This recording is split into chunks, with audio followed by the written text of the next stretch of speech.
ওয়াসাল্লাম। আজকে জুমার খুতবায় আমার আলোচনার বিষয় তাওবা। তাওবা সম্পর্কে আলোচনা করতে গিয়ে প্রথমে আলোচনা হবে তাওবা করার গুরুত্ব, আল্লাহ তাআলার নিকটে ক্ষমা প্রার্থনা করার গুরুত্ব, অতঃপর তাওবা করার ফজিলত, অতঃপর আমরা জানব কখন তাওবা করতে হবে এবং কিভাবে তাওবা করতে হবে, তাওবার শর্ত কী।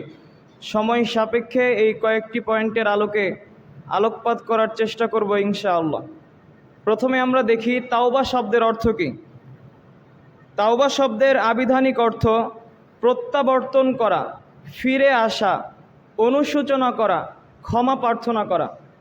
ইসলামী পরিভাষায় কোনো অন্যায় বা অপরাধমূলক কাজ করার পরে অনুশোচনা করে সেই কাজ থেকে ফিরে এসে আল্লাহ তাআলার নিকটে ক্ষমা প্রার্থনা করাকে তাওবা বলে।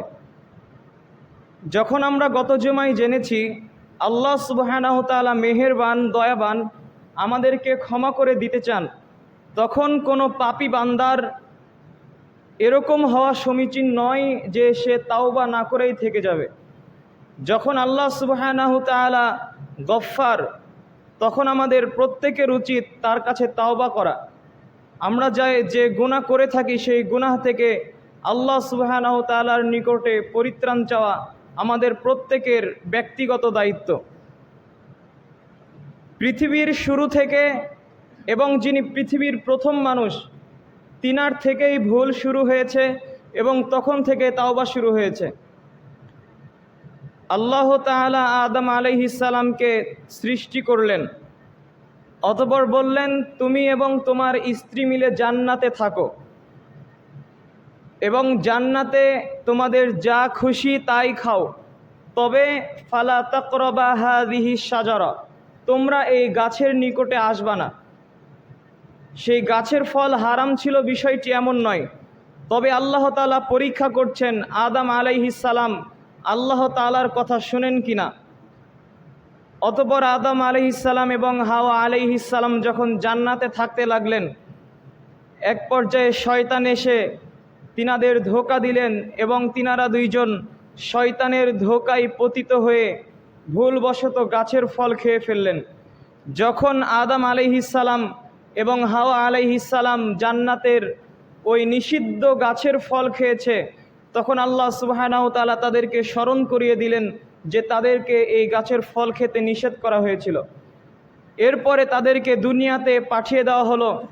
আদম এবং হাওয়া আলাইহিস সালাম গাছের ফল খাওয়ার পরে যখন নিজের ভুল বুঝতে পারলেন, তারপর থেকে তিনারা দুইজন বলতে থেকেছেন, রব্বানা যালামনা আনফুসানা ওয়া ইল্লাম তাগফির লানা ওয়া তারহামনা লানাকুনান্না মিনাল খাসিরিন। প্রতিপালক, আমরা দুইজন নিজেদের প্রতি জুলুম করেছি, নিজেদের প্রতি অত্যাচার করেছি। তুমি যদি দয়া না করো, তুমি যদি ক্ষমা না করো, তাহলে আমরা দুইজন অত্যাচারীদের অন্তর্ভুক্ত হয়ে যাব। এইভাবে তিনারা দুইজন ক্ষমা প্রার্থনা করতে লাগলেন। আমরা যদি আরেকটু সামনে এগিয়ে আসি, নূহ আলাইহিস সালাম, তিনিও ভুল করেছেন। আমরা যদি ইব্রাহিম আলাইহিস সালামের কাছে আসি, তিনিও ভুল করেছেন। মুসা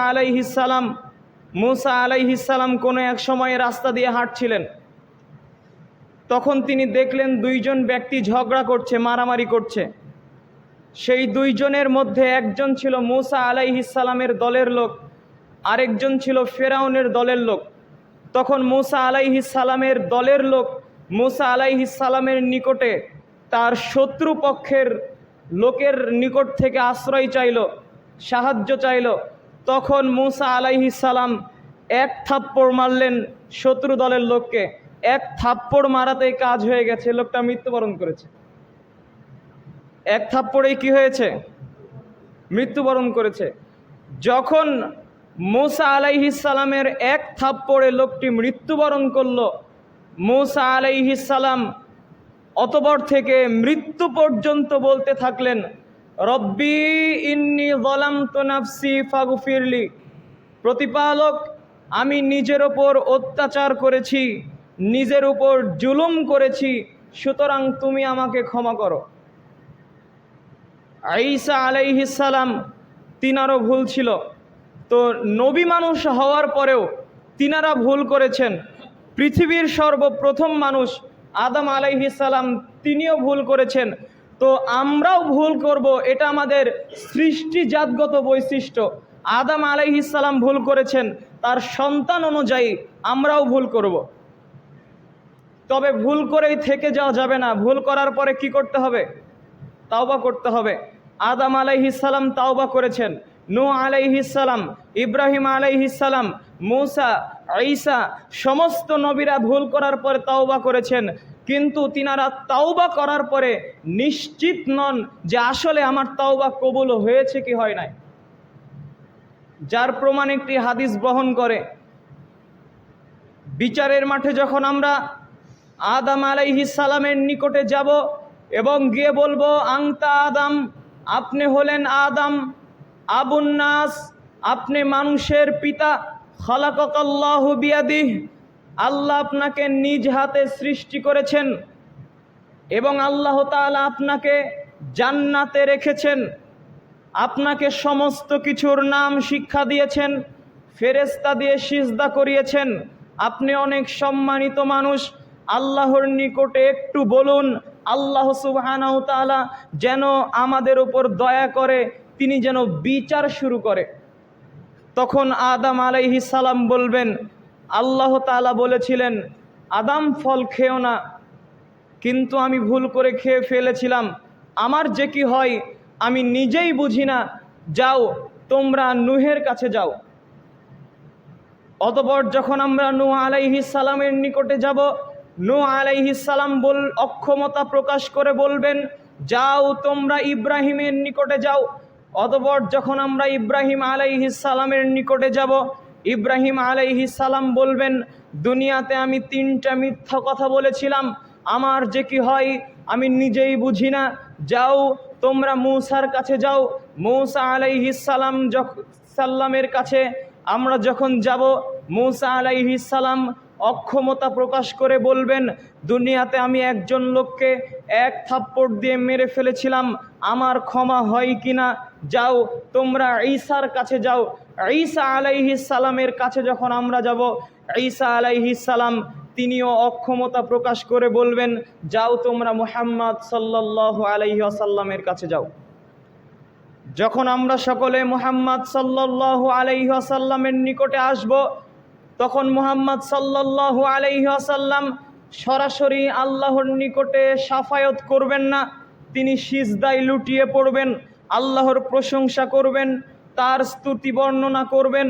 অতঃপর আল্লাহ তাআলা বলবেন, ইরফা রাসাক, মুহাম্মদ মাথা উঠান, কুল তুসমা, আপনি বলুন শোনা হবে, সাল তুতা, আপনি চান আপনাকে দেওয়া হবে, ওয়াশফা তুশাফা, আপনি শাফায়াত করুন আপনার শাফায়াত কবুল করা হবে। এই হাদিস থেকে আপনাদেরকে যেটা বুঝাতে চাইলাম, পৃথিবীতে যত নবী রাসূল এসেছে প্রত্যেকটা নবী রাসূল নিষ্পাপ, তাদের কোনো গুনাহ নেই, তিনারা সকলে জান্নাতি, এতে কোনো সন্দেহ আছে? কোনো সন্দেহ নেই। এরপরেও তিনারা যখন ভুল করেছেন, ভুল করার পরে তিনারা তাওবা করেছেন, দুনিয়াতে তিনারা তাওবা করেছেন, তাওবা করার পরেও নবী হওয়ার পরেও তিনারা নিশ্চিত নন যে আসলে তাদের তাওবা কবুল করা হয়েছে কি হয় নাই, তিনারা নিশ্চিত নয়, যেই জন্য বিচারের মাঠে তিনারা কারো উপকার করতে পারছেন না। নবী মানুষ হওয়ার পরেও ভুল করেছেন, ভুল করার পরে তাওবা করেছেন, তাওবা করার পরে তিনারা নিশ্চিত নন যে আসলে তাদেরকে ক্ষমা করা হয়েছে কি হয় নাই। কিন্তু আমাদের জীবনটা গুনাহ দ্বারা পরিপূর্ণ, প্রত্যেক দিন পাপ হয়, সেকেন্ডে সেকেন্ডে, মিনিটে মিনিটে, প্রত্যেকটা সময় পাপ হয়। আমরা তো আল্লাহ তাআলার নিকটে তাওবা করি না, আমরা যে গুনাহ করি এতে আমরা কিছু মনেই করি না। অথচ তিনারা নবী হওয়ার পরেও কত অপরাধী মনে করতেন। তাহলে আমরা যে গুনাহ করছি এই গুনাহের জন্য তাওবা করার দরকার আছে না নেই? আছে। তাওবা